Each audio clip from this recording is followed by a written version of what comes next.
Heritage ಅನ್ನುವಂತಹ ವಿಷಯ ಬಂದಾಗ ಬಹಳಷ್ಟು ಸಂಗತಿಗಳನ್ನ ನಾವು ತಿಳಿದುಕೊಳ್ಳುವುದರಲ್ಲಿ ಸೋಲ್ತೇವೆ. ಯಾವುದು ಹೆರಿಟೇಜ್ ಮತ್ತು ಹೆರಿಟೇಜ್ ಅಂದ್ರೆ ಏನು, ಈ ಎಲ್ಲ ವಿಚಾರಗಳ ಬಗ್ಗೆ ನಮ್ಮದೇ ಆದಂತಹ ಬೇರೆ ಬೇರೆ ರೀತಿಯಾದಂತಹ ಕಲ್ಪನೆಗಳೆಲ್ಲ ಇದ್ದಾವೆ. ಅಲ್ಲಿ ಕಾಣ್ತಾ ಇದೆ ಅಲ್ಲ, ಹಿಂದೆ ಗೊತ್ತವರಿಗೆ ಕಾಣ್ತಾ ಇದೆ.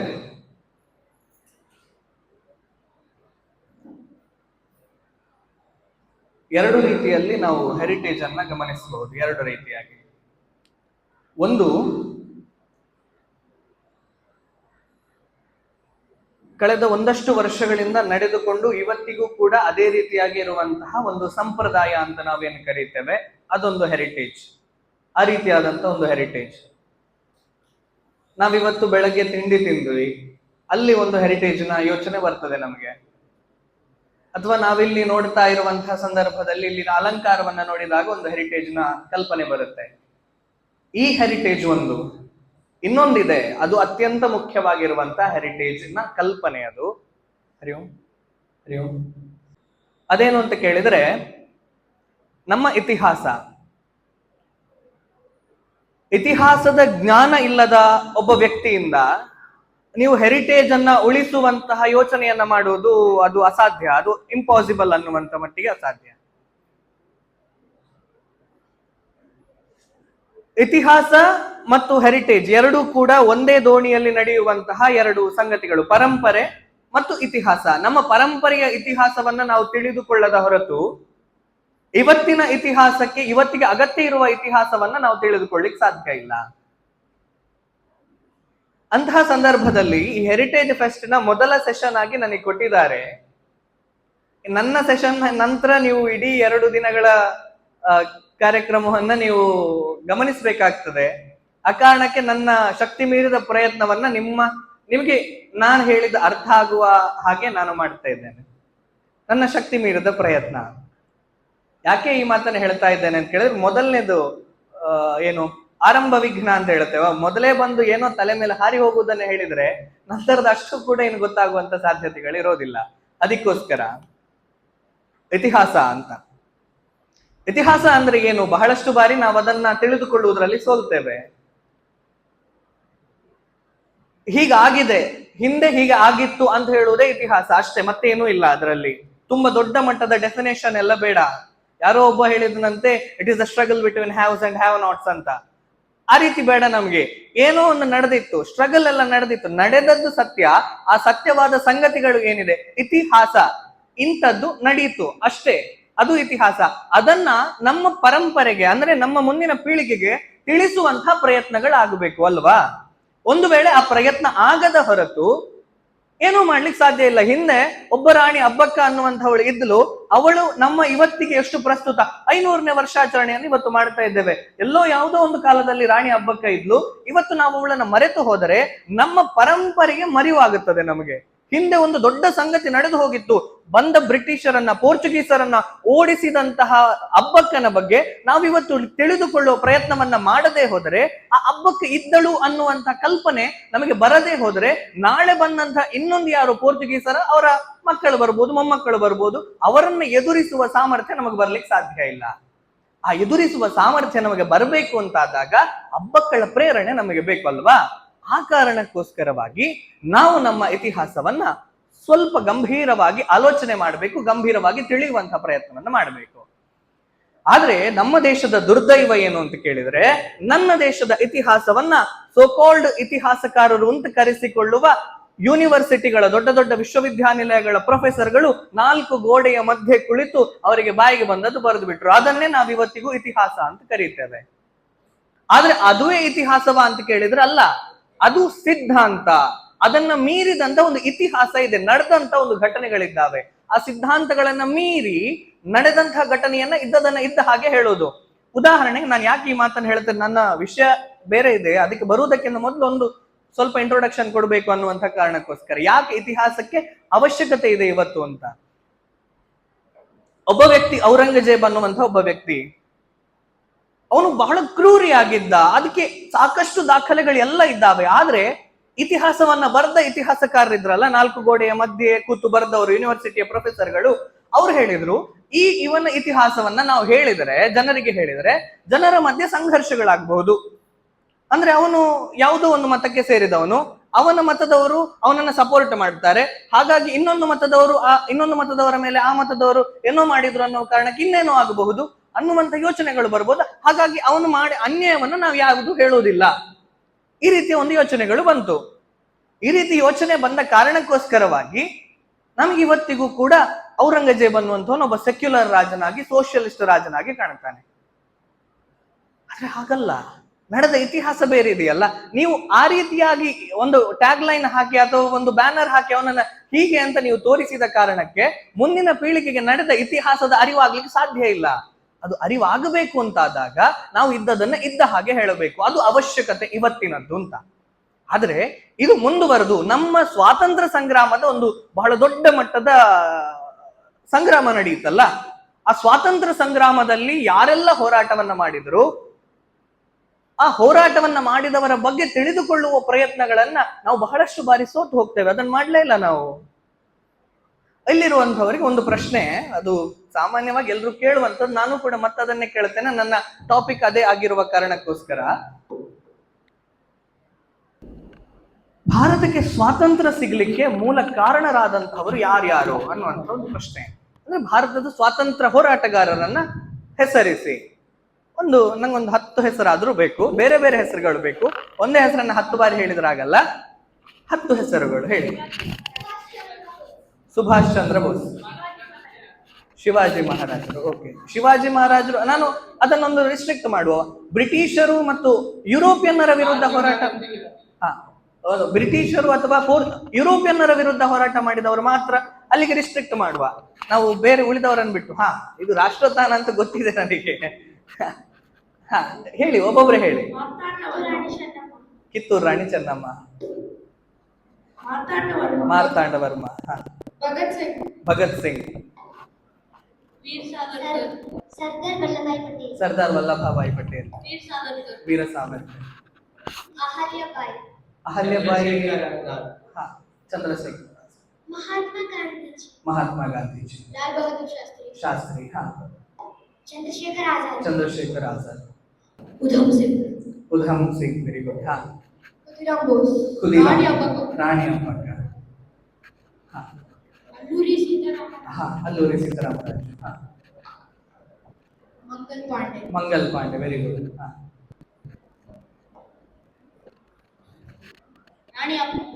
ಅಬ್ಬಕ್ಕ, ಸರಿ. ಸಾವರ್ಕರ್. ಓಕೆ, ಸಾಕು. ಇನ್ನು ನಾನು ಹೇಳ್ತೇನೆ.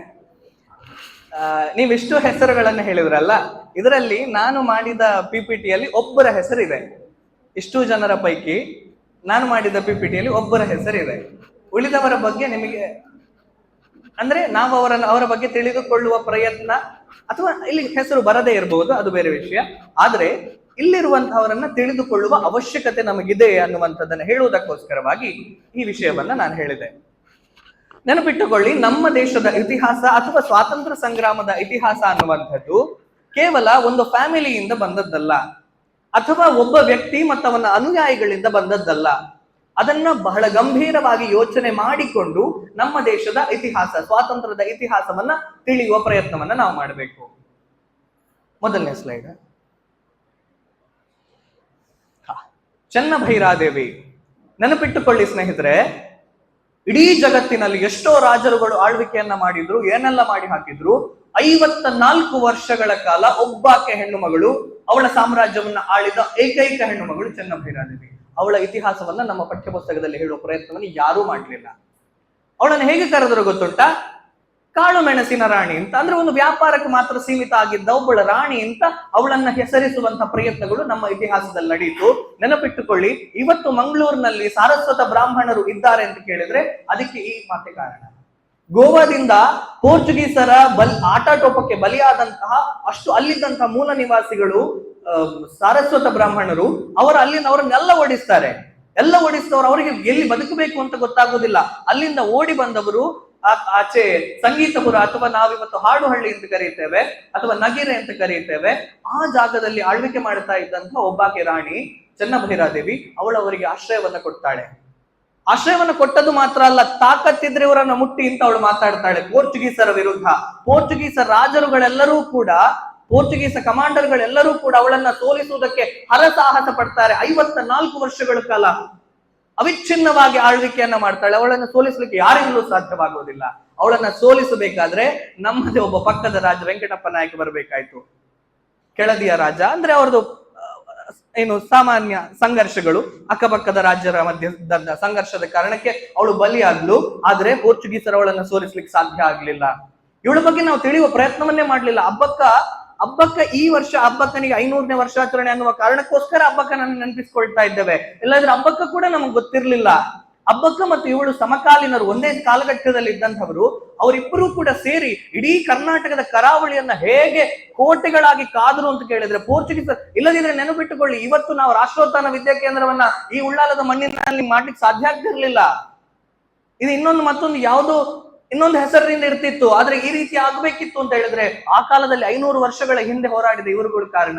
ಇವರನ್ನ ಯೋಚನೆ ಮಾಡುವಂತ ಸಾಮರ್ಥ್ಯ, ಇವರ ಬಗ್ಗೆ ತಿಳಿಯುವಂತಹ ಪ್ರಯತ್ನವನ್ನ ನಾವು ಮಾಡದ ಕಾರಣಕ್ಕೋಸ್ಕರವಾಗಿ ಎಲ್ಲ ಸಮಸ್ಯೆಗಳು ಬರ್ಲಿಕ್ಕೆ ಸಾಧ್ಯ ಆಯ್ತು ಅಂತ. ನೆಕ್ಸ್ಟ್, ಝಲ್ಕರಿ ಬಾಯಿ. ಇವಳು ಯಾರು ಅಂತ ಯಾರಿಗಾದ್ರೂ ಗೊತ್ತಿದೆಯಾ? ಝಲ್ಕರಿ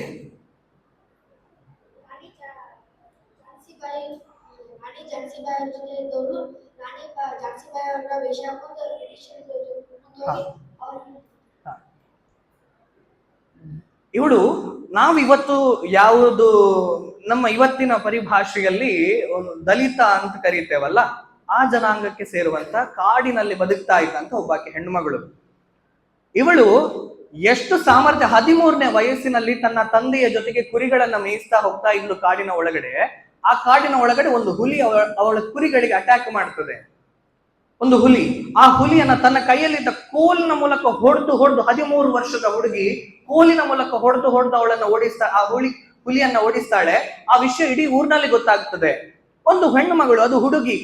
ನಮ್ಗೆ ಅದೊಂದು ಕಲ್ಪನೆ ಇದೆಯಲ್ಲ, ಹೆಣ್ಣು ಮಕ್ಕಳಿಗೆ ಏನು ದೊಡ್ಡ ಆಗುದಿಲ್ಲ ಅನ್ನುವಂಥದ್ದೆಲ್ಲ. ಇವತ್ತಿನ ನಮ್ಮ ಏನು ಸೋ ಕಾಲ್ಡ್ ಅಡ್ವಾನ್ಸ್ಡ್ ಥಿಂಕಿಂಗ್ ಎಲ್ಲ ಇದೆಯಲ್ಲ, ಆ ಥಿಂಕಿಂಗ್ ನ ಪ್ರಕಾರ ಆಗ್ಲೂ ಇತ್ತಲ್ಲ ಅದು. ಆ ಕಾಲದಲ್ಲೂ ಇವಳು ಈ ರೀತಿಯೆಲ್ಲ ಸಾಧ್ಯ ಇದೆಯಾ ಅನ್ನೋ ಆಶ್ಚರ್ಯ ಆಗ್ತದೆ ಎಲ್ಲರಿಗೂ ಕೂಡ. ಇವಳು ಮಾಡ್ಲಿಕ್ಕೆ ಸಾಧ್ಯ ಇದೆಯಾ ಅಂತ. ಆದ್ರೆ ಮಾಡಿದ್ಲು ಅಂತ ಗೊತ್ತಾಯ್ತಲ್ಲ, ಝಾನ್ಸಿ ರಾಣಿ ಗೊತ್ತಾಯ್ತು, ನನ್ನ ಊರಿನಲ್ಲಿ ನನ್ನ ಸಾಮ್ರಾಜ್ಯದಲ್ಲಿ ಇಂಥ ಒಬ್ಳು ಹೆಣ್ಮಗಳಿದ್ದಾಳೆ, ಇವಳನ್ನ ನಾನು ತಿಳ್ಕೊಳ್ಬೇಕು, ಇವಳನ್ನ ನಾನು ಕರ್ಕೊಳ್ಬೇಕು ಅಂತ ಹೇಳಿ ತನ್ನ ಸೈನ್ಯದಲ್ಲಿದ್ದಂಥ ಒಬ್ಬ ಸೈನಿಕನಿಗೆ ಅವಳನ್ನ ಮದುವೆ ಮಾಡಿಕೊಟ್ಟು ತನ್ನ ಸೈನ್ಯಕ್ಕೆ ಅವಳನ್ನ ಸೇರಿಸಿಕೊಂಡಂಥವಳು ಹೋರಾಟ ಮಾಡ್ತಾಳೆ. ಬ್ರಿಟಿಷರು ಏನು ದತ್ತು ಮಕ್ಕಳಿಗೆ ಹಕ್ಕಿಲ್ಲ ಅನ್ನುವಂತ ನೀತಿಯ ಮೂಲಕ ನಂತರದಲ್ಲಿ ಝಾನ್ಸಿಯನ್ನ ಅವ್ರು ವಶಪಡಿಸಿಕೊಳ್ಳುವುದಕ್ಕೆ ಹೋರಾಟಗಳೆಲ್ಲ ನಡೆದಾಗ ಇವಳು ಎಷ್ಟರ ಮಟ್ಟಿಗೆ ಹೋರಾಟ ಮಾಡ್ತಾಳೆ ಅಂತ ಹೇಳಿದ್ರೆ, ನಾಳೆ ಬೆಳಗ್ಗೆ ಬ್ರಿಟಿಷರು ಅವಳ ಮುಂದೆ ನಿಂತಿರ್ತಾರೆ. ಆಗ ಇವಳಿಗೆ ಹೇಳ್ತಾಳೆ, ಝಾನ್ಸಿ ರಾಣಿ ಲಕ್ಷ್ಮೀಬಾಯಿಗೆ ಹೇಳ್ತಾಳೆ, ಅಮ್ಮ ನೀವು ಹಿಂದಿನ ಬಾಗಿಲಿನಿಂದ ತಪ್ಪಿಸಿಕೊಳ್ಳಿ, ನಿಮ್ಮ ವೇಷವನ್ನ ಹಾಕೊಂಡು ನನ್ನ ಮಗುವನ್ನ ನನ್ನ ಬೆನ್ನಿಗೆ ಕಟ್ಟಿಕೊಂಡು ನಾನು ಬ್ರಿಟಿಷರ ಮುಂದೆ ಹೋಗ್ತೇನೆ, ಅಲ್ಲಿ ಏನಾಗ್ತದೆ ಅವರನ್ನ ನಾನು ವಿರೋಧಿಸ್ತೇನೆ ಅಂತ. ಒಂದು ಹೆಣ್ಣು ಮಗಳಿಗೆ ಆ ರೀತಿಯಾದಂತಹ ಸಾಮರ್ಥ್ಯ ಇತ್ತು ನಮ್ಮ ದೇಶದಲ್ಲಿ. ಇದನ್ನ ನಮ್ಮ ಪಠ್ಯಪುಸ್ತಕದಲ್ಲಿ ಹೇಳುವಂತ ಪ್ರಯತ್ನವನ್ನ ಮಾಡ್ಲಿಲ್ಲಲ್ಲ. ಇದನ್ನ ತಿಳ್ಕೊಳ್ಳೋದು ಬೇಕಲ್ಲ. ಆದ್ರೆ ಅವಳನ್ನ ಎಷ್ಟರ ಮಟ್ಟಿಗೆ ಹೋರಾಟ ಮಾಡಿ ಸ್ವತಃ ಝಾನ್ಸಿ ರಾಣಿ ಲಕ್ಷ್ಮೀಬಾಯಿ ಅವಳ ಸಾಮರ್ಥ್ಯಕ್ಕೆ ಬೆರಗಾಗುತ್ತಾಳೆ. ಅವಳ ಹೋರಾಟದ ಬಗ್ಗೆ ಎಷ್ಟು ಮಟ್ಟಿಗೆ ಅವಳಿಗೆ ದುಃಖ ಆಗುತ್ತದೆ ಅಂತ ಕೇಳಿದ್ರೆ, ಅವಳು ನಂತರದಲ್ಲಿ ಸತ್ತು ಹೋದ ನಂತರ ಝಾನ್ಸಿ ರಾಣಿ ಕೂಡ ಸೋತು ಹೋಗಿ ಅವಳು ಕೂಡ ಇಲ್ಲದಾದ ನಂತರ ಆ ಪೀಠಕ್ಕೆ ಹೋಗ್ಬೇಕಲ್ಲ ಬ್ರಿಟಿಷರು, ಆ ರಾಜ್ಯವನ್ನ ನೋಡ್ಬೇಕಿತ್ತಲ್ಲ. ಆದ್ರೆ ಅವ್ರು ಅದನ್ನು ಮಾಡ್ಲಿಲ್ಲ. ಜಲ್ಕರಿ ಹತ್ರಕ್ಕೆ ಬಂದು ಜಲ್ಕರಿಯ ಮುಂದೆ ನಿಂತ್ಕೊಂಡು, ಅವಳ ಹೆಣದ ಮುಂದೆ ನಿಂತ್ಕೊಂಡು ಒಬ್ಬ ಬ್ರಿಟಿಷ್ ಅಧಿಕಾರಿ ಮಾತನಾಡ್ತಾನೆ. ಒಬ್ಬ ಬ್ರಿಟಿಷ ಹೇಳ್ತಾನೆ, ನಿನ್ನಂತ ಒಂದು ಹೆಣ್ಣು ಮಗಳು ನನ್ನ ದೇಶದಲ್ಲಿ ಹುಟ್ಟಿದ್ದಿದ್ರೆ ನಮ್ಗಿವತ್ತು ಈ ಪರಿಸ್ಥಿತಿ ಬರ್ತಿರ್ಲಿಲ್ಲ ಅಂತ. ಒಂದು ಹೆಣ್ಣು ಮಗಳು ಆ ದೇಶದಲ್ಲಿ ಹುಟ್ಟಿದ್ದಿದ್ರೆ ನಮ್ಗೆ ಈ ರೀತಿಯ ಪರಿಸ್ಥಿತಿ ಬರ್ತಿರ್ಲಿಲ್ಲ ಅಂತ ಒಬ್ಬ ಬ್ರಿಟಿಷ್ ಅಧಿಕಾರಿ ಹೇಳ್ತಾನೆ. ಈ ರೀತಿಯಾದಂತಹ ಸಾಮರ್ಥ್ಯಗಳು ನಮ್ಮ ದೇಶದಲ್ಲಿ ಇತ್ತು. ಇದನ್ನು ತಿಳ್ಕೊಳ್ಳೋ ಪ್ರಯತ್ನಗಳಾಗಬೇಕು.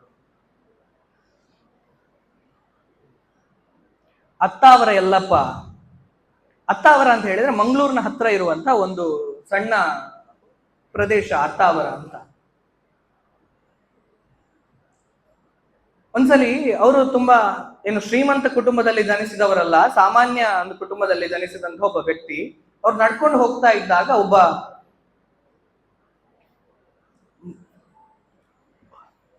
ನೀರ್ ಕೊಡಿ, ಒಬ್ಬ ಬ್ರಿಟಿಷ್ ವ್ಯಕ್ತಿಯ ಕಾರ್ ಇವರಿಗೆ ತಾಗ್ತದೆ. ಹೋಗ್ತಾ ಇದ್ದಾಗ ಬ್ರಿಟಿಷ್ ವ್ಯಕ್ತಿಯ ಕಾರ್ ಇವರಿಗೆ ತಾಗ್ತದೆ. ಕಾರ್ ತಾಗಿದ ಕಾರಣಕ್ಕೆ ಅವರಿಗೆ ಸ್ವಲ್ಪ ಸಮಸ್ಯೆ ಆಗುತ್ತದೆ. ಅದಕ್ಕೆ ಪರಿಹಾರವಾಗಿ ಒಂದಷ್ಟು ಹಣವನ್ನ ಅವನು ಬ್ರಿಟಿಷ್ ಅಧಿಕಾರಿ ಅವರಿಗೆ ಕೊಡ್ತಾನೆ. ಇವರು ಆ ಹಣವನ್ನ ಬಳಸಿಕೊಂಡು ವಿದೇಶಕ್ಕೆ ಹೋಗಿ ಬ್ಯಾರಿಸ್ಟರ್ ಪದವಿಯನ್ನ ಪಡೀತಾರೆ. ಅದೇ ಬ್ರಿಟಿಷರ ವಿರುದ್ಧ ನಿಂತ್ಕೊಂಡು ಹೋರಾಟ ಮಾಡ್ಲಿಕ್ಕೆ ಶುರು ಮಾಡ್ತಾರೆ. ಎಷ್ಟರ ಮಟ್ಟಿಗೆ ಹೋರಾಟ ಮಾಡ್ತಾರೆ? ಅವರು ಬ್ಯಾರಿಸ್ಟರ್ ಪದವಿಯನ್ನು ಪಡೆದ್ರು, ಸಿವಿಲ್ ಸರ್ವಿಸ್ ನಲ್ಲಿ ರ್ಯಾಂಕ್ ಬಂದ್ರು. ಸಿವಿಲ್ ಸರ್ವಿಸ್ ಅಲ್ಲಿ ರ್ಯಾಂಕ್ ಬಂದ ನಂತರ ಅವರಿಗೆ ಕಮಿಷನರ್ ಆಗುವಂತಹ ಸಾಧ್ಯತೆ ಇತ್ತು. ಆದ್ರೆ ಅವರು ಅದ್ ಮಾಡ್ಲಿಲ್ಲ. ನಾನು ಬ್ರಿಟಿಷರ ದಾಸ್ಯದಲ್ಲಿ ಕೆಲಸ ಮಾಡುವುದಿಲ್ಲ ಅಂತ ಹೇಳಿದ್ರು.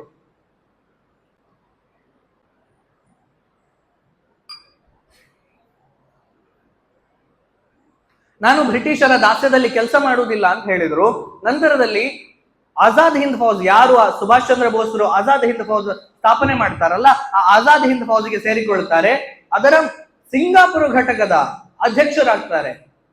ಭಾರತದಲ್ಲ, ಸಿಂಗಾಪುರ ಘಟಕದ ಅಧ್ಯಕ್ಷರಾಗುತ್ತಾರೆ. ಬರ್ಮಾದಲ್ಲಿ ಅವರು ಏನು ಭಾರತಕ್ಕೆ ದಾಳಿ ಮಾಡಬೇಕು ಅಂತ ಬರ್ತಾರೆ. ಒಂದು ಸ್ವತಂತ್ರ ಗವರ್ಮೆಂಟ್ ಅನ್ನ, ನಮ್ಮ ಶಾಡೋ ಗವರ್ಮೆಂಟ್ ಅಂತ ಸುಭಾಷ್ ಚಂದ್ರ ಬೋಸ್ ಪ್ರಾರಂಭ ಮಾಡ್ತಾರಲ್ಲ, ಆ ಶಾಡೋ ಗವರ್ಮೆಂಟಿನ ಒಂದು 20 ಜನ ಇಡೀ ಕ್ಯಾಬಿನೆಟ್ ನಲ್ಲಿ, ಅದರ ಪ್ರಧಾನಮಂತ್ರಿಯಾಗಿ ಸುಭಾಷ್ ಚಂದ್ರ ಬೋಸ್ರು ಇರ್ತಾರೆ. ಆದ್ರೆ 20 ಜನರ ಕ್ಯಾಬಿನೆಟ್ ನಲ್ಲಿ ಒಬ್ಬ ವ್ಯಕ್ತಿಯಾಗಿ ಅತ್ತಾವರ ಯಲ್ಲಪ್ಪ ಅವರು ಇರ್ತಾರೆ. ಇದ್ರ ಬಗ್ಗೆ ಯಾರು ಹೇಳಿಕೊಡ್ಲೇ ಇಲ್ಲ ನಮಗೆ. ನಮ್ಮದೇ ಮಂಗಳೂರಿನ ಒಬ್ಬ ವ್ಯಕ್ತಿ. ಅದಾದ ನಂತರ ಅವರ ಸಾವು ಹೇಗೆ ಆಯ್ತು ಅನ್ನೋದು ಇವತ್ತಿನ ತನಕ ಯಾರಿಗೂ ಗೊತ್ತಿಲ್ಲ. ಹೇಗೆ ಸುಭಾಷ್ ಚಂದ್ರ ಬೋಸರ ಸಾವು ಅದು ಒಂದು ನಿಗೂಢವಾಗಿದೆಯೋ, ಅದೇ ರೀತಿ ಅತ್ತಾವರ ಯಲ್ಲಪ್ಪ ಅವರ ಸಾವು ಕೂಡ ನಿಗೂಢ. ಎರಡನೇ ಮಹಾಯುದ್ಧದ ಸಂದರ್ಭದಲ್ಲಿ 1943ರಲ್ಲಿ ಬರ್ಮಾದ ಮೂಲಕ ಅವರು ದಾಳಿ ಮಾಡಬೇಕಾಗಿತ್ತು. ಬ್ರಿಟಿಷರ ವಿರುದ್ಧ ಹೋರಾಟ ಮಾಡ್ತಾ ಇದ್ದಂತ ಸಂದರ್ಭದಲ್ಲಿ ಅವ್ರು ಏನಾಯ್ತು ಅವರು ಬ್ರಿಟಿಷರು ಉಳಿದವರ ಎಲ್ಲರನ್ನು 9 ಜನರ ಒಂದು ಸೈನ್ಯ ಇತ್ತು ಅದರ ಜೊತೆಗೆ ಬರ್ಮಾದಲ್ಲಿ. ಅವರು ಉಳಿದ 7 ಜನರನ್ನ ಅವರು ಕರ್ಕೊಂಡು ಹೋಗ್ತಾರೆ. ಇಬ್ಬರ ಪತ್ತೆ ಇರುವುದಿಲ್ಲ. ಬ್ರಿಟಿಷರು 7 ಜನ ಬ್ರಿಟಿಷರ್ ಜೊತೆಗಿದ್ದಾರೆ ಅಂತ ಆಯ್ತು. ಉಳಿದವರು ಇಬ್ರು ಯಾರು ಅಂತ ಅಂದ್ರೆ ಇವರಿಬ್ಬರು ಇದ್ದಾರೆ, ಇವರು ಮತ್ತೆ ಇನ್ನೊಬ್ರು. ಅವ್ರು ಎಲ್ಲಿ ಹೋದ್ರು ಏನು ಅಂತ ಗೊತ್ತಿಲ್ಲ. ಅವ್ರು ಆ ರೀತಿಯಾದಂತಹ ಪತ್ರವನ್ನ ಲಕ್ಷ್ಮೀ ಸಹಗಲ್ ಗೊತ್ತಲ್ಲ, ನಮ್ಮ ಸುಭಾಷ್ ಚಂದ್ರ ಬೋಸರ ಮಹಿಳಾ ವಿಂಗನ ಕಮಾಂಡರ್ ಆಗಿದ್ದವರು.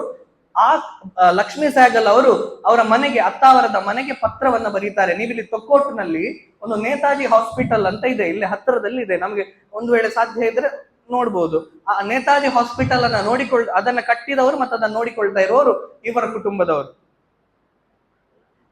ನೆಕ್ಸ್ಟ್ ಕಾರ್ನಾಡ್ ಸದಾಶಿವರಾಯರು. ನಮ್ಮ ದೇಶದಲ್ಲಿ ಅತ್ಯಂತ ಅವಜ್ಞೆಗೆ ಒಳಗಾದಂತಹ ಅನೇಕ ಜನರ ಪೈಕಿ ಇವರು ಕೂಡ ಒಬ್ಬರು. ಕಾರ್ನಾಡ್ ಸದಾಶಿವರಾಯರು ಮಂಗಳೂರಿನಲ್ಲಿ ಹುಟ್ಟಿದವರು. ಹುಟ್ಟು ಶ್ರೀಮಂತರು, ಒಂದು ಬಹಳ ದೊಡ್ಡ ಪ್ರಸಿದ್ಧ ಲಾಯರ್ನ ಮಗನಾಗಿ ಹುಟ್ಟಿದವರು ಅವರು. ಹುಟ್ಟು ಶ್ರೀಮಂತರು, ಲಕ್ಷಾಂತರ ಕೋಟ್ಯಾಂತರ ರೂಪಾಯಿ ಅವರಲ್ಲಿತ್ತು. ಅಷ್ಟು ಹಣವನ್ನ ಹೊಂದಿದ್ದರೂ ಕೂಡ ಸರ್ವವನ್ನು ಕೂಡ ಸಮಾಜಕ್ಕೆ ತ್ಯಾಗ ಮಾಡಿದವರು, ಎಲ್ಲವನ್ನು ಕೂಡ.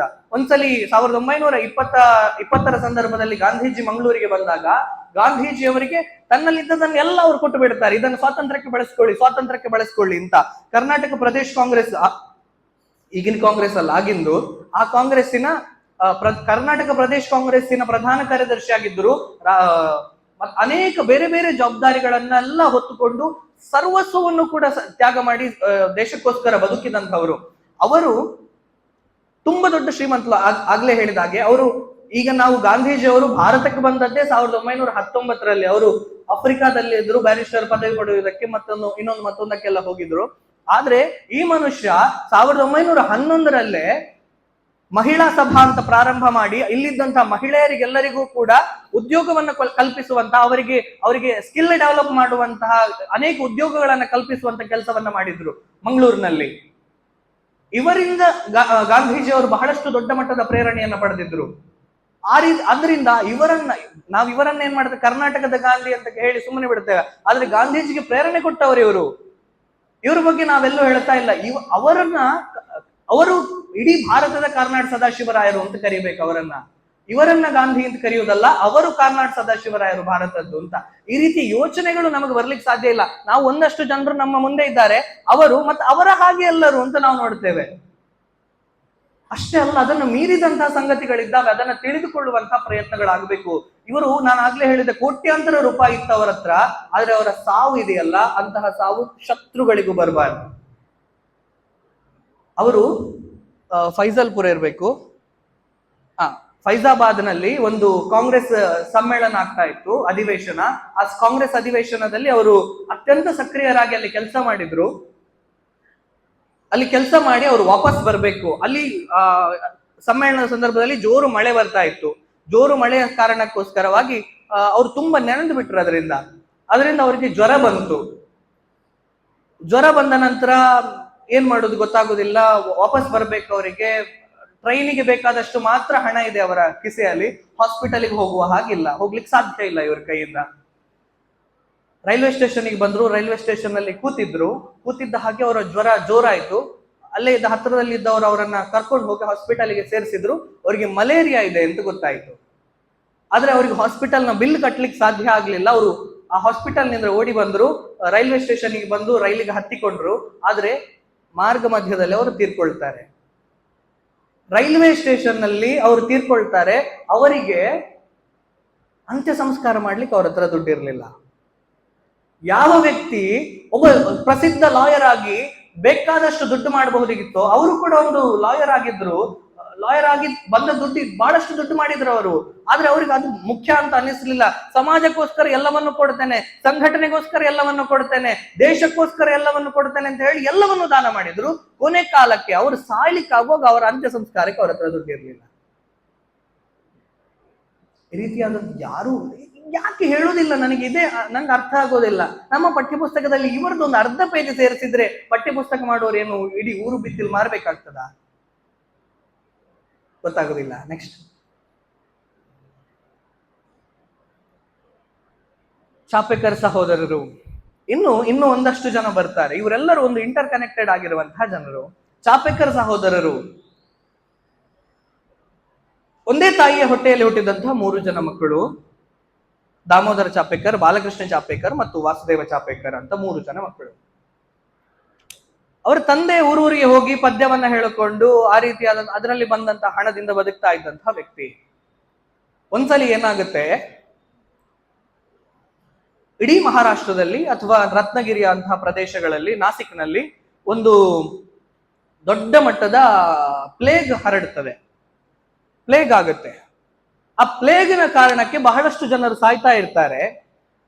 ಅದನ್ನೇ ಒಬ್ಬ ನೆಪವಾಗಿಟ್ಟುಕೊಂಡಂತಹ ಒಬ್ಬ ಬ್ರಿಟಿಷ್ ಅಧಿಕಾರಿ, ನಾಸಿಕ್ನ ಜಿಲ್ಲಾಧಿಕಾರಿ ಆಗಿದ್ದಂಥವನು ರ್ಯಾಂಡ್ ಅನ್ನುವಂತಹ ವ್ಯಕ್ತಿ, ಅವನೇನ್ ಮಾಡ್ತಾನೆ, ಅದಕ್ಕೊಂದು ಆಕ್ಟ್ ಮಾಡ್ತಾರೆ. ಏನದು, ಒಂದು ಆಕ್ಟ್ ಇದೆ. ಆ ಆಕ್ಟ್ ಅನ್ನ ಅಲ್ಲಿ ತಕೊಂಡು ಬರ್ತಾನೆ. ಅವನ ಬ್ರಿಟಿಷ್ ಅಧಿಕಾರಿ ತಕೊಂಡು ಬರ್ತಾನೆ ಆಕ್ಟ್ ಅನ್ನ. ಆ ಆಕ್ಟ್ ನ ಪ್ರಕಾರ ಏನಾಗ್ತದೆ, ಯಾರಿಗೆಲ್ಲ ಪ್ಲೇಗ್ ಇದೆ ಮತ್ತು ಪ್ಲೇಗ್ ಬರಬಹುದು ಅಂತಿದೆಯೋ ಅವ್ರನ್ನೆಲ್ಲ ಊರಿಂದ ಹೊರಗೆ ಹಾಕೋದು. ಪ್ಲೇಗ್ ಯಾರಿಗಿದೆ ಅವರನ್ನ ಹೊರಗೆ ಹಾಕೋದು. ಯಾರಿಗೆ ಪ್ಲೇಗ್ ಬರಬಹುದು, ಅವ್ರ ಹತ್ತಿರದಲ್ಲಿದ್ರು, ಅವ್ರ ಕೆಲಸ ಮಾಡ್ತಿದ್ರು, ಅವರನ್ನು ಕೂಡ ಊರಿಂದ ಹೊರಗೆ ಹಾಕೋದು. ಇದನ್ನ ಮಾಡ್ತಾ ಇದ್ರು. ಇದರಿಂದ ಯೋಚನೆ ಆಯ್ತು, ಎಷ್ಟರ ಮಟ್ಟಿಗೆ ಅನ್ಯಾಯ ಮಾಡ್ತಾ ಇದ್ದ ಅಂತ ಕೇಳಿದ್ರೆ, ಹೆಣ್ಣು ಮಕ್ಕಳನ್ನ ಅವರ ಜುಟ್ಟಿ ಎಳ್ಕೊಂಡು ಹೋಗ್ತಾ ಇದ್ದ. ಅನೇಕ ಜನರ ಅತ್ಯಾಚಾರವನ್ನ ಮಾಡಿದ. ಇನ್ನು ಸತ್ತಿಲ್ಲ, ಸಾಯ್ಬೇಕು, ಇನ್ನು ನಾಳೆ ತನಕ ಬದುಕ್ತಾರೆ, ನಾಡಿದಿನ ತನಕ ಬದುಕ್ತಾರೆ ಅಂತ ಇದ್ದವರನ್ನು ಕೂಡ ಜೀವಂತವಾಗಿ ಹಾಕಿ ಸಮಾಧಿ ಮಾಡಿ ಮುಚ್ಚಾಕ್ತಾ ಇದ್ದ. ಅಂತಹ ಒಬ್ಬ ಅಧಿಕಾರಿ ರ್ಯಾಂಡ್ ಅನ್ನುವಂಥವನು, ಇವನ ಆಟಾಟೋಪ ಅಧಿಕವಾದಂತಹ ಸಂದರ್ಭದಲ್ಲಿ ಚಾಪೇಕರ್ ಸಹೋದರರು ನಿರ್ಧಾರ ಮಾಡ್ತಾರೆ, ಇವನನ್ನು ನಾನು ಬಿಡುವುದಿಲ್ಲ, ಇವರನ್ನು ನಾವು ಬಿಡುವುದಿಲ್ಲ ಅಂತ ಹೇಳಿ ಅವರನ್ನು ಇದ್ದಲ್ಲಿಂದ ಕೊಂದು ಹಾಕ್ತಾರೆ. ಅವ್ನು ಬರ್ತಾ ಇದ್ದಂತ ಸಂದರ್ಭದಲ್ಲಿ 3 ಜನರು ಅವರನ್ನು ಸೇರಿ ಕೊಂದು ಹಾಕ್ತಾರೆ. ಕೊಂದು ಹಾಕಿದವರು ತಪ್ಪಿಸಿಕೊಳ್ತಾರೆ, ಸಿಗುದಿಲ್ಲ. ಇಡೀ ಏನೆಲ್ಲ ನಡೆದು ಹೋಗುತ್ತದೆ. ಅದಾದ ನಂತರ ಒಂದು ಬಹಳ ದೊಡ್ಡ ಸಂಗತಿ ನಡೆಯುವುದೇನು ಅಂತ ಕೇಳಿದ್ರೆ, ಅವರು ಸಿಕ್ಕಾಕೊಂಡು ಆಯ್ತು, ಇನ್ನು ಅವ್ರು ಗಲ್ಲಿಗೆ ಹೋಗ್ತಾರೆ ಅಂತ ಆಯ್ತು. ಗಲ್ಲಿಗೆ ಹೋಗುದು. ಆಗ ಒಂದು ಪೇಪರ್ನಲ್ಲಿ ಒಂದು ಆರ್ಟಿಕಲ್ ಬರುತ್ತೆ. ಪೇಪರ್ನಲ್ಲಿ ಬರುತ್ತೆ, ಕೊಲೆಗಡುಕರು ಸಿಕ್ಕಿದರು ಅಂತ. ಮರ್ಡರರ್ಸ್ ಆರ್ ಕಾಟ್ ಅಂತ ಬರುತ್ತೆ ಪೇಪರ್ನಲ್ಲಿ. ಇದನ್ನ ಸಾವರ್ಕರ್ ಅವರು ಓದ್ತಾರೆ. 13 ವರ್ಷದ ಹುಡುಗ, 13-14 ವರ್ಷದ ಹುಡುಗ. ಸಾವರ್ಕರ್ ಅವರು ಓದ್ತಾರೆ. ಅವರಿಗೆ ಯೋಚನೆ ಬರುತ್ತೆ, ಇವ್ರು ಯಾವ ಕೊಲೆಗಡಕರು? ಇವ್ರು ಕೊಲೆಗಡಕರಾಗ್ಲಿಕ್ಕೆ ಹೇಗೆ ಸಾಧ್ಯ? ಒಬ್ಬ ದುಷ್ಟನನ್ನ ಕೊಂದು ಹಾಕಿದವರು ಕೊಲೆಗಡಕರಾಗುವುದಿಲ್ಲ.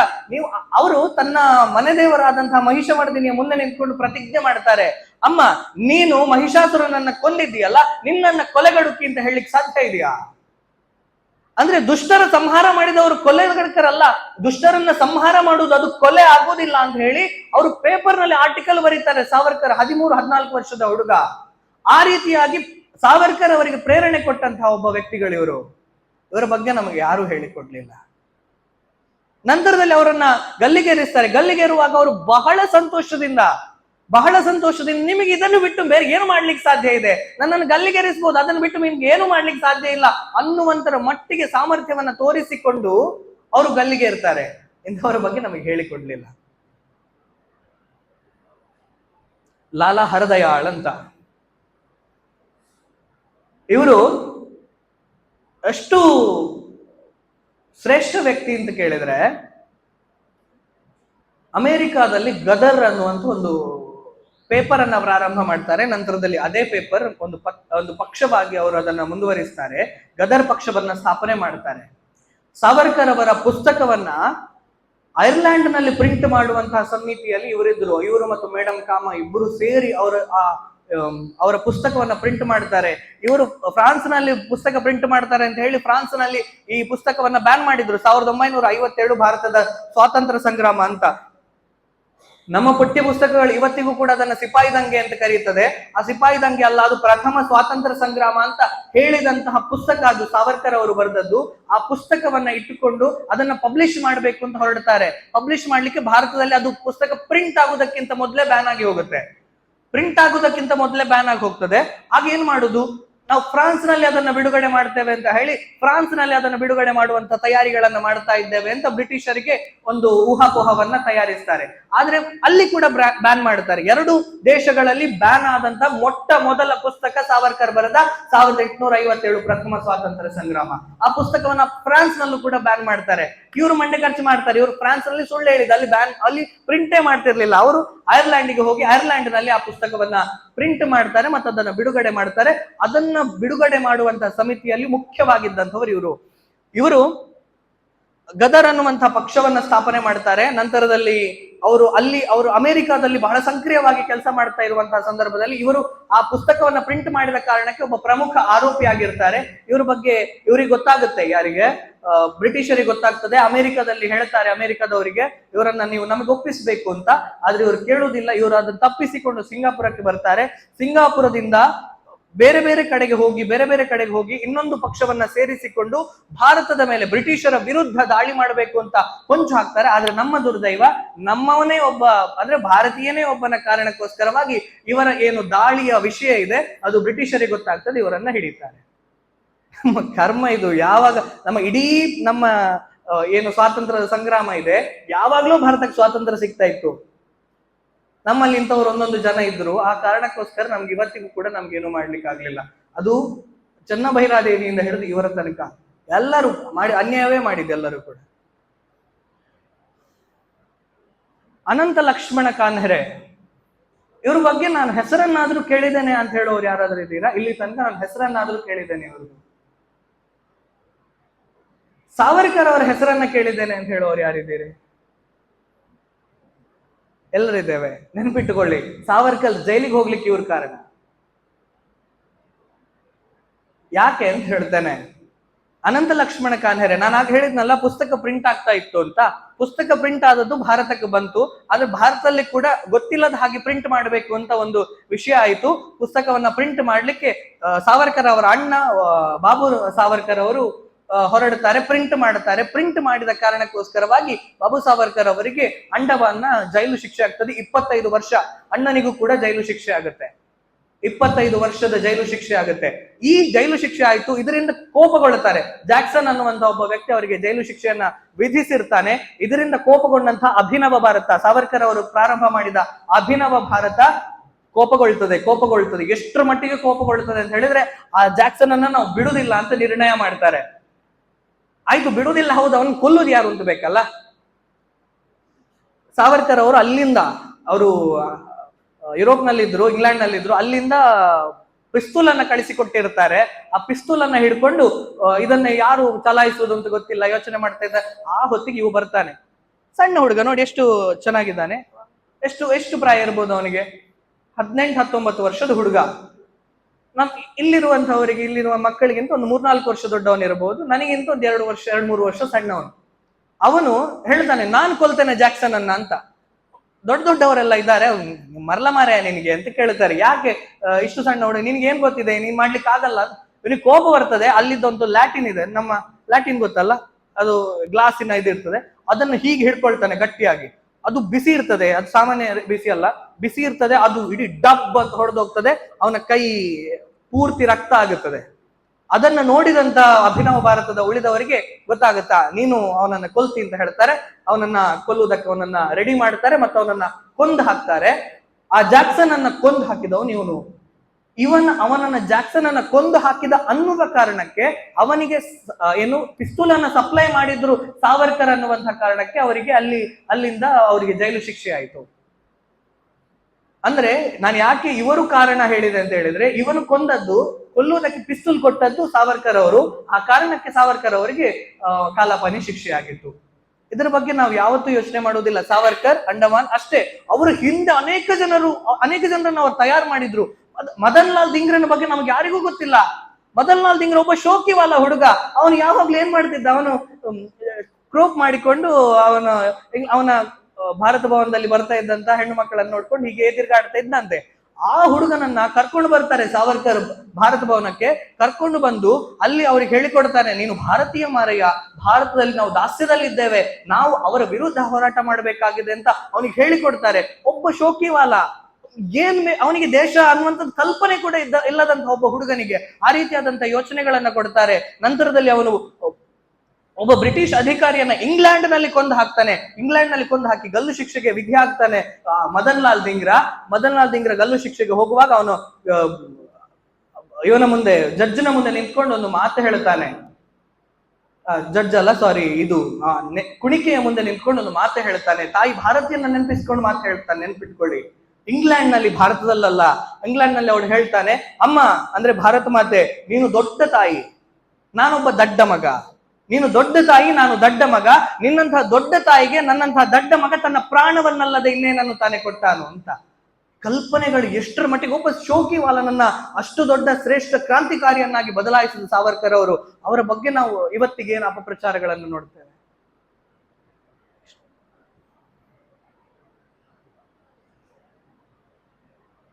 ಇನ್ನಷ್ಟು ಜನರು ಇದ್ದಾರೆ. ಇದರಲ್ಲಿ ನಾನು ಆಗ್ಲೇ ಹೇಳಿದೆ, ನೀವು ಹೇಳಿದ ಒಬ್ಬ ಉದಾಮ್ ಸಿಂಗ್ ಅನ್ನುವಂಥವ್ರು ಒಬ್ಬರಿದ್ದಾರೆ. ಕಿಶನ್ ಸಿಂಗ್ ಅನ್ನೋದು ಯಾರು ಗೊತ್ತಾ?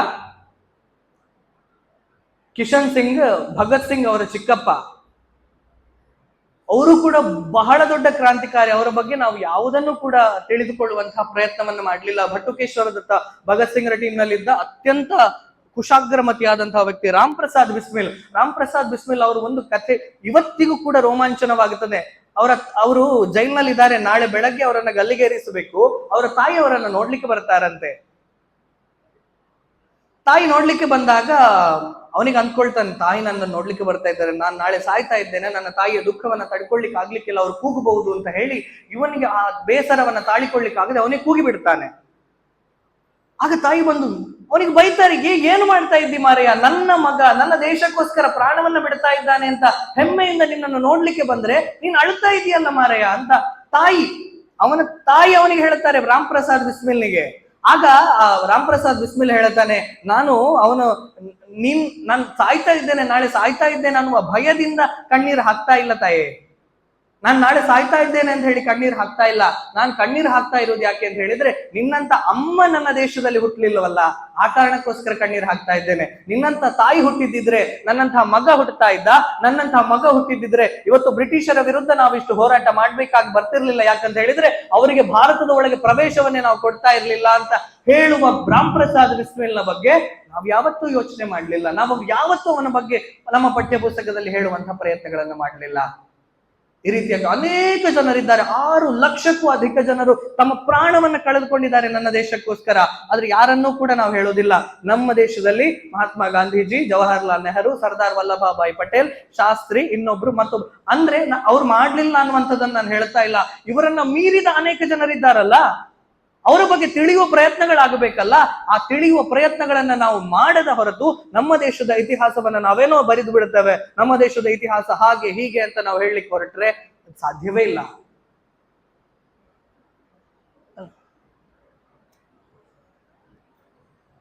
ಎಷ್ಟು ಟೈಮ್ ಇದೆ ಉಂಟಾ? ಇದು ನನ್ನ PPT-ಯ ಕೊನೆಯ ಸ್ಲೈಡ್. ಇದು ಒಂದು ಬಾರಿ ಇದನ್ನು ಓದಿ. ಯಾರಾದ್ರೂ ಒಬ್ರು ಜೋರಾಗಿ ಓದ್ಬೋದಾ ಇದನ್ನ? ಅರೆ ಮೈಕ್ ಕೊಡಿ.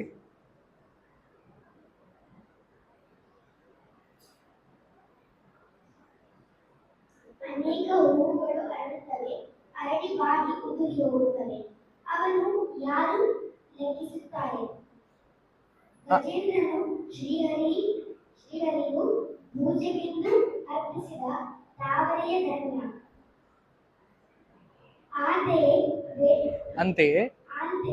ಅಂತೆಯೇ ದೇಶಮಾತೆಯ ಬಿಡುಗಡೆಗಾಗಿ ಅರ್ಪಿತರಾದ ಜೀವನ ಪುಷ್ಪಗಳೇ ಧನ್ಯ. ಸ್ವಾತಂತ್ರ್ಯ ವೀರ್ ಸಾವರ್ಕರ್.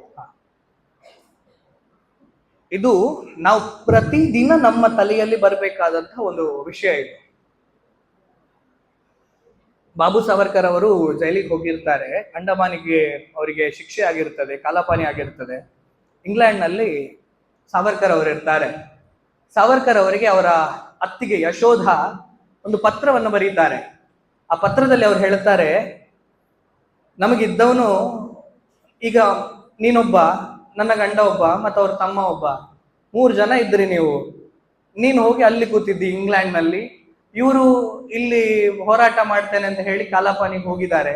ಇನ್ನೊಬ್ಬ ಸಣ್ಣ ಹುಡುಗ ನಾರಾಯಣ, ಅವನು ದುಡಿತಾ ಇಲ್ಲ, ಅವನು ಕೆಲಸ ಮಾಡ್ಲಿಕ್ಕೆ ಆಗ್ತಾ ಇಲ್ಲ. ನೀವು 3 ಜನರು ಹೀಗಾಗಿ ಹೋದ್ರೆ ನಮ್ಮ ಜೀವನ ಹೇಗೆ, ನಮ್ಮ ಕುಟುಂಬವನ್ನು ಯಾರು ನೋಡ್ಕೊಳ್ಳೋದು ಅಂತ ಹೇಳಿ ಒಂದು ಭಾವನಾತ್ಮಕ ಪತ್ರವನ್ನ ತನ್ನ ಗಂಡನ ತಮ್ಮನಿಗೆ ಬರೆದು ಬಿಡ್ತಾರೆ ಇಂಗ್ಲೆಂಡ್ ನಲ್ಲಿ. ನೀನಾದ್ರೂ ಇಲ್ಲಿ ಬಂದು ಇನ್ನು ನಮ್ಮ ಫ್ಯಾಮಿಲಿಯನ್ನ, ನಮ್ಮ ಕುಟುಂಬವನ್ನ ನೋಡಿಕೋ ಅಂತ ಹೇಳ್ತಾರೆ. ಆಗ ಸಾವರ್ಕರ್ ಅವರು ಅದಕ್ಕೊಂದು ರಿಟರ್ನ್ ಲೆಟರ್ ಬರೀತಾರೆ, ವಾಪಸ್ ಒಂದು ಪತ್ರವನ್ನ ಬರೀತಾರೆ. ಆ ಪತ್ರದಲ್ಲಿ ಈ ಸಾಲುಗಳನ್ನು ಅವರು ಬರೀತಾರೆ. ನೆನಪಿಟ್ಟುಕೊಳ್ಳಿ, ಅವ್ರು ಬರೀತಾರೆ, ಅಮ್ಮ, ನಮ್ಮ ದೇಶದಲ್ಲಿ ಬಹಳಷ್ಟು ಕುಟುಂಬಗಳಿದ್ದಾವೆ. ಅಂದ್ರೆ ಒಂದು ಕೆರೆ ಅಂತ ಹೇಳಿದ ನಂತರ ಅಲ್ಲಿ ಬಹಳಷ್ಟು ತಾವರೆಗಳು ಅರಳುತ್ತದೆ. ಆ ಅರಳಿ ಬಾಡಿ ಮುದುರಿ ಹೋಗ್ತದೆ, ಅದು ಇರುವುದಿಲ್ಲ, ನಾಳೆಗಾಗುವಾಗ ಅದು ಇರುವುದಿಲ್ಲ. ಆದ್ರೆ ಗಜೇಂದ್ರ ಮೋಕ್ಷದ ಕಥೆ ನಮ್ಗೆಲ್ರಿಗೂ ಗೊತ್ತಿರಬಹುದು. ಗಜೇಂದ್ರ ಮೋಕ್ಷದ ಕಥೆಯಲ್ಲಿ ಆನೆ ಒಂದು ತಾವರೆಯನ್ನ ಎತ್ತಿ, ತನ್ನ ಕಾಲನ್ನ ಮಕರ ಹಿಡ್ಕೊಂಡಿರುವಂತಹ ಸಂದರ್ಭದಲ್ಲಿ ತಾವರೆಯನ್ನ ಎತ್ತಿ ಶ್ರೀಹರಿಗೆ ಅವ್ರು ಅರ್ಪಿಸಬೇಕು ಅಂತ ಹೇಳಿ ತನ್ನ ಸೊಂಡಿಲಿನಲ್ಲಿ ಒಂದು ತಾವರೆಯನ್ನ ಇಟ್ಟುಕೊಂಡಿರ್ತದೆ. ಆ ತಾವರೆ ಇದೆಯಲ್ಲ, ಅದು ತನ್ನ ಜೀವನದ ಸಾರ್ಥಕ್ಯವನ್ನ ಅನುಭವಿಸ್ತದೆ. ಅದು ಅತ್ಯಂತ ಶ್ರೇಷ್ಠವಾದಂತಹ ವ್ಯವಸ್ಥೆ ಆಗ್ತದೆ, ಅತ್ಯಂತ ಶ್ರೇಷ್ಠವಾದಂತಹ ತಾವರೆ ಆಗುತ್ತದೆ. ಆ ತಾವರೆ ಆಗುವಂತಹ ಸಾಮರ್ಥ್ಯ ಉಳಿದ ತಾವರೆಗಳು ಯಾರಿಗೂ ಕೂಡ ಸಿಗೋದಿಲ್ಲ. ಆ ಸಾಮರ್ಥ್ಯ ಸಿಗುವುದು ಗಜೇಂದ್ರ ತನ್ನ ಸೊಂಡಿಲಿನಿಂದ ಅರ್ಪಿಸಿದಂತ ತಾಯಿ ಭಾರತಿಗೆ ಅರ್ಪಿಸ್ಲಿಕ್ಕೆ ಹೊರಟಂತಹ ಸಂಗತಿಯಿಂದ ಮಾತ್ರ, ಅಂದ್ರೆ ಶ್ರೀಹರಿಗೆ ಅರ್ಪಿಸ್ಲಿಕ್ಕೆ ಹೊರಟಂತಹ ಆ ತಾವರೆಯಿಂದ ಮಾತ್ರ ಸಾಧ್ಯ ಅಂತ ಹೇಳ್ತಾನೆ. ಆ ತಾವರೆ ಯಾವುದು ಅಂತ ಕೇಳಿದ್ರೆ ಅದು ನಮ್ಮ ಕುಟುಂಬ ಅಂತ ಸಾವರ್ಕರ್ ಅವರು ಬರೀತಾರೆ. ನಮ್ಮ ಕುಟುಂಬ ಇದೆಯಲ್ಲ, ನಮ್ಮ ದೇಶದಲ್ಲಿ ಬಹಳಷ್ಟು ಕುಟುಂಬಗಳಿದ್ದಾವೆ. ಆದ್ರೆ ತಾಯಿ ಭಾರತೀಯ ದಾಸ್ಯ ವಿಮೋಚನೆಗಾಗಿ ಹೋರಾಡ್ಲಿಕ್ಕೆ ಹೊರಟಿದಂತ ಕುಟುಂಬ ಅದು ಯಾವುದೂ ಅಲ್ಲ, ಅದು ನಮ್ಮ ಕುಟುಂಬ ಮಾತ್ರ. ನಾವು ನಮ್ಮ ಸರ್ವಸ್ವವನ್ನು ಕೂಡ ತಾಯಿ ಭಾರತಿಗೋಸ್ಕರ ಅರ್ಪಿಸಬೇಕು. ಆ ಅರ್ಪಿಸುವ ಕುಟುಂಬವೇ ನಮ್ಮದು. ಅದಕ್ಕೋಸ್ಕರ ಸ್ವಲ್ಪ ಕಾಂಪ್ರಮೈಸ್ ಆಗಿ ತಾಯಿ ಅಂತ ತನ್ನ ಅತ್ತಿಗೆಗೆ ಪತ್ರ ಬರೀತಾರೆ. ಈ ಸಾಲುಗಳು ಸರ್ವ ಸಮರ್ಪಿತ ಭಾವ. ನಮ್ಗೆ ಮತ್ತೇನೂ ಬೇಡ, ನನ್ನ ದೇಶಕ್ಕೆ ಸ್ವಾತಂತ್ರ್ಯವನ್ನ ಕೊಡಿಸುವುದಷ್ಟೇ ನನ್ನ ಪರಮೋಚ್ಚವಾದಂತಹ ಧ್ಯೇಯ. ಅದನ್ನ ಮೀರಿದ ಯಾವ ಸಂಗತಿಗಳು ಕೂಡ ನನಗೆ ಬೇಡ ಅನ್ನುವಂತ ಯೋಚನೆಯನ್ನ ಮಾಡುವ ಒಬ್ಬ ವ್ಯಕ್ತಿ ಮತ್ತವನ ಕುಟುಂಬ ನನ್ನ ದೇಶದಲ್ಲಿ ಹುಟ್ಟಿತ್ತು. ಮತ್ತದನ್ನು ಯಾರೂ ಕೂಡ ತಿಳಿಯುವ ಪ್ರಯತ್ನವನ್ನ ಮಾಡಲಿಲ್ಲ, ನಮ್ಗೆ ತಿಳಿಸುವ ಪ್ರಯತ್ನವನ್ನ ಮಾಡಲಿಲ್ಲ. ನಮ್ಮ ಹಣೆ ಬರ ಏನು ಅಂತ ಕೇಳಿದ್ರೆ, ಇದೇ ವ್ಯಕ್ತಿಯನ್ನ, ಈ ರೀತಿಯ ಪತ್ರ ಬರೆಯುವಂತಹ ವ್ಯಕ್ತಿಯನ್ನ ನಾವೇನ್ ಹೇಳ್ತೇವೆ? ದೇಶದ್ರೋಹಿ ಅಂತ ಹೇಳ್ತೇವೆ, ಹೇಳಿ ಅಂತ ಹೇಳ್ತೇವೆ. ಕಲ್ಪನೆಗಳು ಮಾಡ್ಲಿಕ್ಕೆ ಸಾಧ್ಯ ಇಲ್ಲ. ಇಂತಹ ಸಂಗತಿಗಳನ್ನು ನಮ್ಮ ಪೀಳಿಗೆಗೆ ತಿಳಿಸುವಂತಹ ಅವಶ್ಯಕತೆ ಇಲ್ವಾ? ಇಂತಹ ಯೋಚನೆಗಳನ್ನ ನಮ್ಮ ಮಕ್ಕಳಿಗೆ ತಿಳಿಸಬೇಕಾದಂತಹ ಅವಶ್ಯಕತೆ ಇಲ್ವಾ? ನಾವು ಇವತ್ತು ಯಾವುದರಲ್ಲಿ ಬಿದ್ದಿದ್ದೇವೆ? ನಮ್ಮ ಕುಟುಂಬ, ನನ್ನ ಫ್ಯಾಮಿಲಿ, ಇನ್ನೊಂದು ಮತ್ತೊಂದು ಅಷ್ಟೇ. ಅದಕ್ಕೆ ಸೀಮಿತವಾಗಿ ಬದುಕ್ತಾ ಇರುವಂತಹ ಸಂದರ್ಭದಲ್ಲಿ ಅದನ್ನು ಮೀರಿದ ಅನೇಕ ಸಂಗತಿಗಳಿದ್ದಾವೆ. ಸಮಾಜ ಇದೆ, ನನ್ನ ಊರಿದೆ, ನನ್ನ ಕುಟುಂಬವನ್ನ ಬಿಟ್ಟು ಉಳಿದಂತ ಸಂಗತಿಗಳ ಬಗ್ಗೆ ಯೋಚನೆ ಮಾಡುವಂತ ಸಾಮರ್ಥ್ಯವನ್ನ ಬೆಳೆಸಿಕೊಳ್ಳಿಕ್ಕೆ ಯಾಕೆ ಸಾಧ್ಯ ಇಲ್ಲ ನಮ್ಮಿಂದ? ಯಾಕೆ ಸಾಧ್ಯ ಇಲ್ಲ ಅಂತ ಹೇಳಿದ್ರೆ ಇವರನ್ನ ನಮ್ಗೆ ತಿಳಿಸುವ ಪ್ರಯತ್ನಗಳಾಗ್ಲಿಲ್ಲ. ಇವರನ್ನು ನಮಗೆ ತಿಳಿಸುವ ಪ್ರಯತ್ನಗಳು ಆಗಿದ್ದಿದ್ದರೆ ನಾವು ಆ ರೀತಿಯಾಗಿ ಬದುಕುವ ಪ್ರಯತ್ನವನ್ನ ಮಾಡ್ತಾ ಇದ್ವಿ. ಆ ರೀತಿ ಬದುಕುವ ಪ್ರಯತ್ನವನ್ನ ಮಾಡ್ತಾ ಇದ್ರೆ ಇವತ್ತು ದೇಶವನ್ನ ಇವತ್ತಿಗೂ ಕೂಡ ನಾವು ಡೆವಲಪಿಂಗ್ ಕಂಟ್ರಿ ಅಂತ ಹೇಳುವ ಸಾಧ್ಯತೆ ಇರ್ತಿರ್ಲಿಲ್ಲ. ನನ್ನ ದೇಶ ಯಾವತ್ತೂ ಕೂಡ ಪರಮ ವೈಭವ ಸ್ಥಿತಿಗೆ ತಲುಪ್ತಾ ಇತ್ತು ಅನ್ನುವಂತಹ ಯೋಚನೆಗಳನ್ನು ನಾವು ಮಾಡಬೇಕಾದಂತ ಅವಶ್ಯಕತೆ, ಅನಿವಾರ್ಯತೆ ಇದೆ ಇವತ್ತಿನ ಸಮಾಜದಲ್ಲಿ.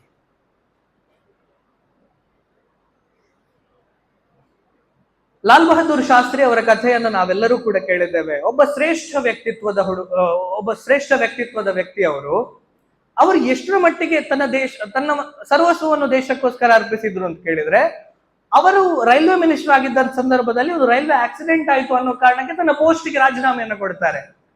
ಆದ್ರೆ ಇವತ್ತು ರೈಲು ಬಿಡಿ ಏನ್ ದೊಡ್ಡ ಸಂಗತಿ ಆದ್ರೂ ಕೂಡ, ಇಡೀ ಅವರು ಜೈಲಿಗೆ ಹೋಗಿ ಬಂದ್ರು ಕೂಡ ರಾಜೀನಾಮೆಯನ್ನು ಕೊಡು. ನಾನು ಏನೋ ಬೇರೆ ವಿಷಯ ಮಾತಾಡ್ತಿದ್ದೀನಿ ಅಂತ ಭಾವಿಸಬೇಡಿ. ಅಂದ್ರೆ ನಮ್ಮ ಇಂಪಾರ್ಟೆನ್ಸ್ ವಿಷಯಗಳು ಯಾವುದು, ನಾವು ಯಾವುದನ್ನ ಮುಖ್ಯ ವಿಷಯಗಳನ್ನಾಗಿ ನೋಡ್ತಾ ಇದ್ದೇವೆ ಅನ್ನುವಂತಹ ಸಂಗತಿಗಳು ನಮಗೆ ಬರಬೇಕಾದಂತ ಅವಶ್ಯಕತೆ ಇದೆ.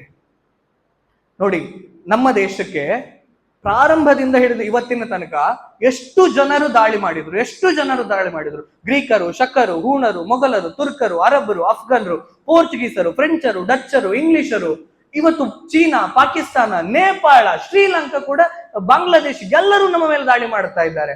ಆದ್ರೆ ಇವತ್ತಿನ ತನಕ ಭಾರತ ಯಾರ ಮುಂದೆ ಕೂಡ ತಲೆಬಾಗ್ಲಿಲ್ಲ. ಯಾಕೆ ತಲೆಬಾಗ್ಲಿಲ್ಲ ಅಂತ ಕೇಳಿದ್ರೆ, ನನ್ನಲ್ಲಿ ಆ ಒಂದು ಕ್ಷಾತ್ರ ತೇಜಸ್ಸಿತ್ತು. ನನ್ನ ದೇಶದಲ್ಲಿ ಆ ದೇಶವನ್ನ ಉಳಿಸಬೇಕು ಅನ್ನುವಂತ ಪ್ರತಿಯೊಬ್ಬ ಇಷ್ಟು ತನಕ ನೋಡಿದ್ರಲ್ಲ ಅಂತ ಪ್ರತಿಯೊಬ್ಬ ಮಕ್ಕಳು ನಮ್ಮ ಮನೆಯಲ್ಲಿ ಹುಟ್ಟುತ್ತಾ ಇದ್ರು. ಅದಕ್ಕೆ ಭಾರತವನ್ನ ರತ್ನಗರ್ಭ ಭಾರತಿ ಅಂತ ಕರಿತೇವೆ. ಭಾರತದಲ್ಲಿ ಹುಟ್ಟುವಂತ ಮಕ್ಕಳು ಅದು ರತ್ನಗಳು. ಹರಬಾಲಾ ದೇವಿ ಕಿ ಪ್ರತಿಮಾ, ಬಚ್ಚಾ ಬಚ್ಚಾ ರಾಮ ಹೇ ಅಂತ ಪ್ರತಿಯೊಬ್ಬ ಮಕ್ಕಳು ಕೂಡ ಅದು ರಾಮನ ಪ್ರತಿರೂಪಗಳು ಅಂತ ಹೇಳಿದಂತ ಮಣ್ಣಿದು. ಆ ಕಾರಣಕ್ಕೋಸ್ಕರವಾಗಿ ನನ್ನ ದೇಶವನ್ನ ಯಾರಿಗೂ ದಾಸ್ಯಕ್ಕೆ ತಳ್ಳಲಿಕ್ಕೆ ಸಾಧ್ಯ ಆಗಲಿಲ್ಲ. ನಮ್ಮ ದೇಶದ ಇತಿಹಾಸವನ್ನ ಬರೆದವರು, ಆಗ ಹೇಳಿದ್ನಲ್ಲ, 4 ಗೋಡೆಯ ಮಧ್ಯೆ ಬರೆದ ಸೋಕಾಲ್ಡ್ ಇತಿಹಾಸಕಾರರು, ಅವರೆಲ್ಲರೂ ಕೂಡ ಭಾರತ ಅನ್ನುವಂಥದ್ದು ಒಂದು ಗುಲಾಮಿ ದೇಶ, ಇಷ್ಟು ವರ್ಷ ದಾಸ್ಯದಲ್ಲೇ ಇತ್ತು ಅಂತ ಬರೆದಿದ್ದಾರೆ. ಆದ್ರೆ ನೆನಪಿಟ್ಟುಕೊಳ್ಳಿ, ಇವತ್ತಿನ ತನಕ ಒಬ್ಬ ಅಲೆಕ್ಸಾಂಡರ್ ಇಡೀ ಜಗತ್ತನ್ನ ಗೆದ್ದ ಭಾರತದ ಪುರೂರವರನ್ನ ಗೆಲ್ಲಿಕ್ಕೆ ಸಾಧ್ಯ ಆಗ್ಲಿಲ್ವಲ್ಲ ಅವನಿಗೆ. ಇದನ್ನ ನಮ್ಮ ಇತಿಹಾಸ ಹೇಳ್ಕೊಡೋದಿಲ್ಲ. ಒಬ್ಬ ಔರಂಗಜೇಬ ಇಡೀ ದೇಶವನ್ನ ಮತಾಂತರ ಮಾಡ್ತೇನೆ ಅಂತ ಹೊರಡ್ತಾನೆ, ಕಾಶ್ಮೀರಕ್ಕೆ ಹೋಗ್ತಾನೆ, ಕಾಶ್ಮೀರಿ ಪಂಡಿತರನ್ನ ನಾನು ಮತಾಂತರ ಮಾಡ್ತೇನೆ ಅಂತ ಹೊರಡ್ತಾನೆ. ಅವರು ಸೀದಾ ಓಡಿಕೊಂಡು ತೇಗ್ ಬಹದ್ದೂರ ಹತ್ರಕ್ಕೆ ಬರ್ತಾರೆ. ತೇಗ್ ಬಹದ್ದೂರ ಹತ್ರಕ್ಕೆ ಬಂದಾಗ ತೇಗ್ ಬಹದ್ದೂರು ಔರಂಗಜೇಬನ ಮುಂದೆ ನಿಂತ್ಕೊಂಡು ಹೇಳ್ತಾರೆ, ತಾಕತ್ತಿದ್ರೆ ನನ್ನನ್ನು ಮತಾಂತರ ಮಾಡು, ಅವರನ್ನ ನಾನ್ ಮತಾಂತರ ಮಾಡ್ತೇನೆ ಅಂತ ನಿಂತ್ಕೊಳ್ತಾನೆ. ಸ್ವತಃ ನಿಂತ್ಕೊಳ್ತಾನೆ. ಮತಾಂತರ ಮಾಡಿ ಅಂತ ಅವನ ಸೈನಿಕರಿಗೆ ಹೇಳ್ತಾನೆ. ಅವರ ಚರ್ಮವನ್ನು ಸುಲಿದು ಹಾಕ್ತಾರೆ, ಅದಕ್ಕೆ ಬಿಸಿ ಬಿಸಿ ಮರಳನ್ನ ಹಾಕ್ತಾರೆ. ಆ ಚರ್ಮಕ್ಕೆ, ತೇಗ್ ಬಹದ್ದೂರ ಚರ್ಮವನ್ನು ಸುಲಿದು, ನೀವೊಂದು ಸಣ್ಣ ಗಾಯ ಇಲ್ಲಿ ಆದ್ರೆ ಅದಕ್ಕೊಂದು ಬಿಸಿ ನೀರು ಅಥವಾ ಬಿಸಿ ಏನೋ ಸಣ್ಣ ವಿಷಯ ತಾಗಿದ್ರೆ ನಮ್ಗೆ ತಡ್ಕೊಳ್ಳಿಕ್ ಸಾಧ್ಯ ಆಗುದಿಲ್ಲ. ಇಡೀ ದೇಹದ ಚರ್ಮವನ್ನ ಸುಲಿದು ಅವರ ಮೇಲೆ ಬಿಸಿ ಮರಳನ್ನ ಹಾಕ್ತಾರೆ. ಮತಾಂತರ ಆಗ್ತ್ಯಾ ಸಾಹಿತ್ಯ ಅಂತ ಕೇಳ್ತಾರೆ. ಅವ್ರು ಹೇಳ್ತಾರೆ, ಆಗುದಿಲ್ಲ, ನಾನಾಗುದಿಲ್ಲ ಅಂತ ಹೇಳ್ತಾರೆ. ಕೊಂದು ಹಾಕ್ತಾರೆ, ಆದ್ರೂ ಕೂಡ ಅವ್ರ ಮತಾಂತರ ಆಗುದಿಲ್ಲ. ನಂತರದಲ್ಲಿ ಅವರ ಮಗ ಗುರು ಗೋವಿಂದ ಸಿಂಹರು ಬರ್ತಾರೆ.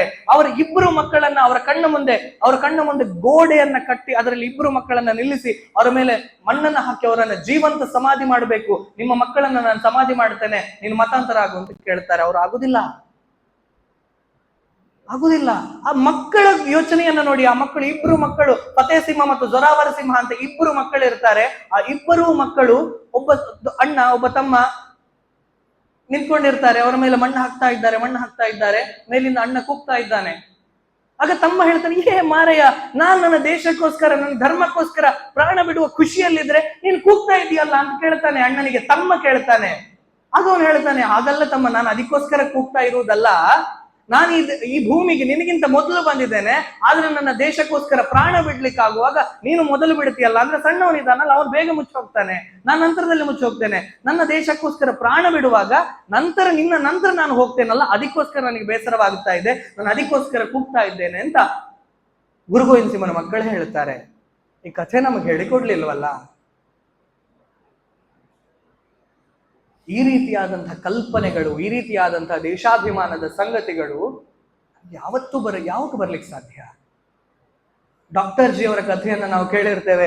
ಮೇಲೆ ಯೂನಿಯನ್ ಜಾಕ್ ಹಾರ್ತಾ ಇದ್ದ ಒಂದು ಮೇಲಿನ ಕೋಟೆಯಲ್ಲಿ ತನ್ನ ಗುಂಪನ್ನೆಲ್ಲ ಕರ್ಕೊಂಡು, ಡಾಕ್ಟರ್ ಜಿ ಸಣ್ಣ ಹುಡುಗ, ಗುಂಪನ್ನೆಲ್ಲ ಕರ್ಕೊಂಡು ಶಾಲೆಯ ಅವರ ಗುರುಗಳ ಮನೆಯಲ್ಲಿ ಇರ್ತಾರವರು, ಅಲ್ಲಿ ಆಟ ಆಡ್ಲಿಕ್ಕೆ ಹೋಗಿರ್ತಾರೆ. ಗುಂಪನ್ನ ಕಟ್ಕೊಂಡು ಅವರ ಗುರುಗಳು ಮತ್ತು ಅವರ ಫ್ಯಾಮಿಲಿ ಯಾವುದೋ ಒಂದು ಕಾರ್ಯಕ್ರಮಕ್ಕೆ ಹೋಗಿರ್ತಾರೆ. ಮನೆಯಲ್ಲಿ ಯಾರು ಇರುವುದಿಲ್ಲ.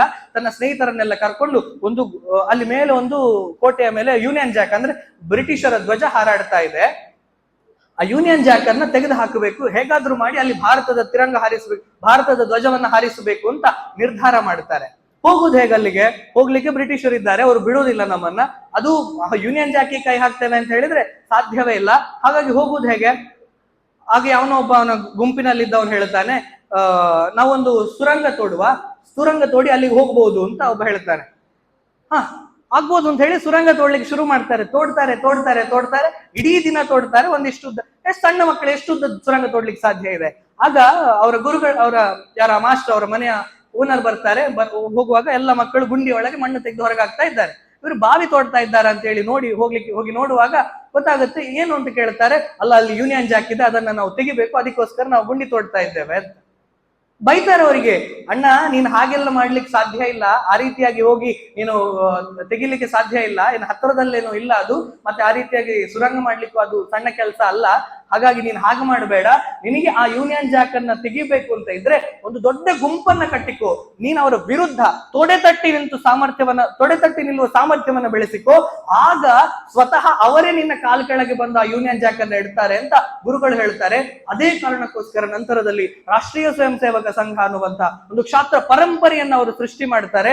ಇವತ್ತಿಗೆ ಕೋಟ್ಯಾಂತರ ಜನರು ಸ್ವಯಂ ಸೇವಕರು ಆ ರಾಷ್ಟ್ರೀಯ ಸ್ವಯಂ ಸೇವಕ ಸಂಘದಲ್ಲಿದ್ದಾರೆ.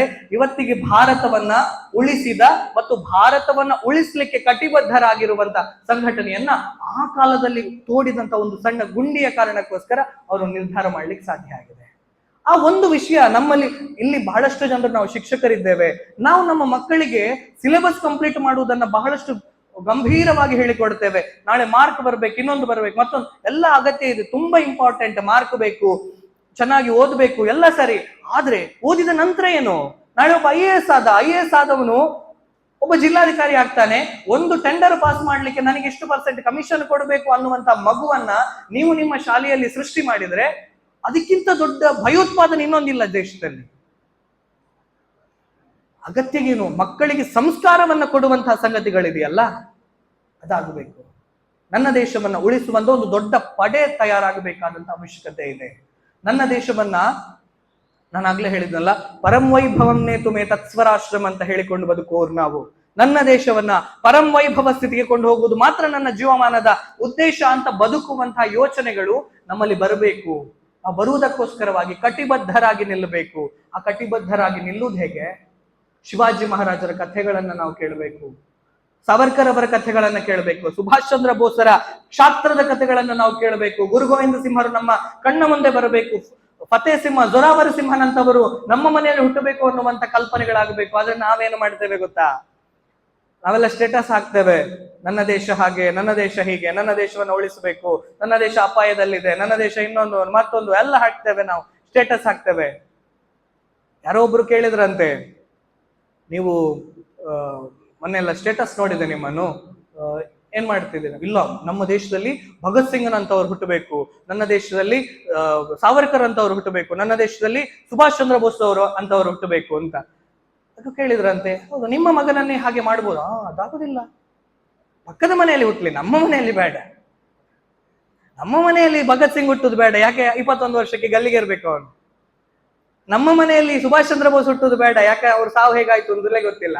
ನಮ್ಮ ಮನೆಯಲ್ಲಿ ಸಾವರ್ಕರ್ ಹುಟ್ಟುದು ಬೇಡ. ಕಾಲಾಪಾನಿಗೆ ಹೋಗ್ಲಿಕ್ಕಿಲ್ಲ ನನ್ನ ಮಕ್ಕಳು ಡಾಕ್ಟರ್, ಇಂಜಿನಿಯರ್, ಇನ್ನೊಂದು ಮತ್ತೊಂದಾಗಿ ಅವರು ದುಡ್ಡು ಮಾಡ್ಕೊಂಡು ಅಮೆರಿಕಕ್ಕೆ ಹೋಗ್ಬೇಕು.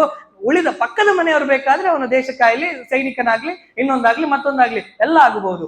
ಈ ರೀತಿಯ ಭಾವ ನಮ್ಮಲ್ಲಿ ಎಲ್ಲಿ ತನಕ ಇರ್ತದೋ ಅಲ್ಲಿ ತನಕ ನನ್ನ ದೇಶವನ್ನ ಬದಲಾವಣೆ ಮಾಡ್ಲಿಕ್ಕೆ ಸಾಧ್ಯ ಇಲ್ಲ. ಅದಕ್ಕೋಸ್ಕರ ಎಷ್ಟು ನಾನು ಹೇಳಿದ್ರ ಉದ್ದೇಶ ಎನ್ನುವಂಥದ್ದು ಇಷ್ಟೇ.